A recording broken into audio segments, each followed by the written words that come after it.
Hate flows through my veins. This I do vow. By WardofWinters. Read by My Lost and Found. Summary. The Styx does not take kindly to some two-bit minor Roman river nymph washing away her blessing. That was her blessing for the child that had defied chance and made it out of her river alive. This waterbug was not taking that away. This fic is about 1,600 words and one chapter. It's rated general audiences and creator chose not to use archive warnings. As always, link to the fic is in the description. And on with the story. Styx was not a goddess to cross. Oh, certainly, she was mostly bound to the river, but there were a few exceptions. A few important exceptions. Oaths were something she resided over, though most prevalently oaths made in her name, in the name of her river. Those oaths she was very firm about enforcing. Those oaths, if you broke, she would make you pay. There was a rule for when the gods broke that oath. It was only supposed to be made by the gods after all. But in recent years, it had been too risky to enforce it the proper way. So much going on that required their attention. It meant that people had forgotten. They'd forgotten the Styx who stripped gods of their status, who ripped them from Olympus and banished them to the mortal world, who held ambrosia and nectar from them with iron determination. They'd forgotten the Styx whose name drew dared whispers for fear of drawing her hateful gaze upon them. They'd forgotten that she bound the oath-taker, not the results of broken oaths, and thus viewed misfortune as her punishment. Misfortune was no punishment. That was balance. Misfortune and fortune danced to the tune of Nemesis, not to the current of the Styx. Styx was hate. Styx was oaths. Styx was binding. The Styx, she was final. Oaths alone were not in their position of granting her exceptions, granting her a hand in the world beyond, in the living and the dead alike. No, there was another. It was rare, oh, so rare, for one to hold it. It was a blessing granted upon those who survived her waters. This was not always so. No. Once upon a time, her river granted nothing and held all. But then the Romans came along and changed things. Now her river symbolized something more. If you survived her waters, which took and took and took, her waters of raw hate and hate and hate, her waters of oaths broke and kept, then you would be safe. Her waters would burn away your mortality until only a single point held you back. The Styx would grant you life anew. She would build upon brick by brick and watch with glee as you ripped apart your foes with iron in your skin, crafted of the blood of all those who had broken. The Styx was renewal. She was the end. She would place into the hands of a mortal, immortal might. She would make a man a monster in mortal clothing. She would unleash them upon the world and delight in all they would do. Those mortals, those precious, precious few who lived, the ones who faced her currents of hate and broken oaths and shattered promises and long dreams and pain, and came out alive and whole. The ones who faced the worst there was and remembered the good, the peace, the promises kept, the love. The ones who looked beyond the pain and remembered euphoria. They rose up from underneath her waters, ballads and songs twining through the air, through their hair, over their skin, honoring who they were, who they are, who they will be. The world would wait and watch for them to fall, but Styx would always welcome them back to her waters, back to her arms. These precious mortals were hers. They bore her blessing. They were just one step away from immortality, and it was her doing. They could never be taken from her, not in life nor death. Until that filthy little shrimp of a river spirit dared to wash away the blessing from her newest and youngest blessed mortal. The Styx was hate incarnate. She was all the hate that has ever been. She was the currents of hate that swept you away and away until you saw red and your fist rose and you screamed until your throat ached and tore and you demanded your rage be heard. She was the hate that would rend the world apart, leaving it asunder. She was the hate that broke nations, the hate that shaped nations, that shaped vengeance, that shaped justice. She was the hand on the gun that fired, the hand on the sword that swung, the hand on the bow that released. She was hate. She was all of hate. She was all that came from it. And this tiny, little, itty-bitty, baby river spirit had washed away her blessing like 'twas dirt on his skin. Styx was quite tired of her hate being forgotten. She hated all who acted like she wasn't present, like her blessings didn't hold weight. They held the blessing of hate, the blessing of binding vows. The blessing was in itself a vow, an oath, a promise. They gave up their mortality, a large portion of it, and in turn she blessed them.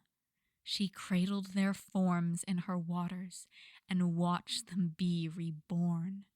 And oh, she hated and hated and hated. She hated the fools that watched without care, that gaped at the one who was hers. She hated the Gorgons for leading him into the water by necessity. She hated Juno for forcing him into the water out of spite. And she hated that damned river. That river. It dared. Styx's waters churned and churned, waves crashing at Charon's ship and upsetting the spirits. She was angry. She was furious. This would not stand. What was hers could not be taken away. She would not allow it. She opened eyes, reached her hands out, and dragged her mortal back to her. Her blessing dripped like gossamer over his skin once more, washing away the false mortality that had torn at his iron and oath-drunk flesh. The river ahead roiled, it raged. Juno spoke, and the camp went silent. Styx did not care. Lightning flashed in tune with her false breaths. Her eyes caught on the quicksilver form rising from the river ahead, and she snarled. She hated and hated and hated. She was hate, and it was high time they remembered. You cannot. I can, she snarled, cutting through the voice of the pathetic little waterbug. Juno spoke and demanded and ordered, and Styx bristled and wrapped currents over her mortal. He is mine, she hissed. He holds my blessing, my gaze, my mercy and wrath and hate and... I washed it away. You cannot interfere. You have no right. Silence reigned as the brat recoiled. He is mine. You have no right to take my blessing from him. It isn't. I have every right to act for mine, Styx hissed. I blessed him. He laid in my waters and clung to what was his, to what was alive, and peace, and joy, and love. He kept his oaths and bound himself to me in blood and water and pain. That, and you do not get to take that. That was a sacrifice. He gave his mortality to me in exchange for the strength to do what he must. And you think you can take it away? Her words were fast, hate and fury, and you can't, dripping from them, shrieking from them, filling the air and wrapping around the necks of every person who listened. My mortal, my blessing, mine. You do not get to take it. Her mortal, who had been reborn in her waters, her blessing which had filled him inside and out as he breathed her waters in. Hers. Thank you, the boy, her mortal, whispered. I'm sorry. I don't remember what you're talking about. Styx raged and raged. She hated Juno dearly for stripping all that he was from him in this time. 'Twas the only reason the weak, pathetic waters could pull her blessing from him. He held no memory of it, and memory was important to keeping a power alive. You stepped into my waters, Styx decreed. You stepped into my waters and breathed them in and accepted the pain and the hate and the fury, all to bring peace and hope and love back to yours. You burned away your very soul in order to save people, with your love in your back and hope in your heart. Oh, I'm sorry for forgetting. The child truly was, and Styx bubbled with light curls, soft currents. She wrapped those waters around him in a welcome embrace, a sweep of her tributaries, and he was safe. Her eyes remained unblinking on the form of the fool river, even as she spoke to her child, her chosen, in her waters. 'Twas not you who broke the oath, and your blessing is returned, for it should never have been taken. She bared her teeth when Juno and tiny bitter river goddess glared back. What is mine, she hissed, and I dare you to try and take it again. If you should try, I vow on my own waters and on the primordial chaos themselves that you will regret it. The message was received, her oath bound and locked, and even Juno would think twice before challenging such a vow.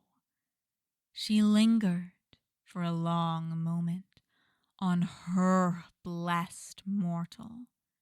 She lingered and wrapped her waters over him as gentle silk, a cloak of hate and oaths broken and kept, a blanket of memories and regrets, a shield of iron.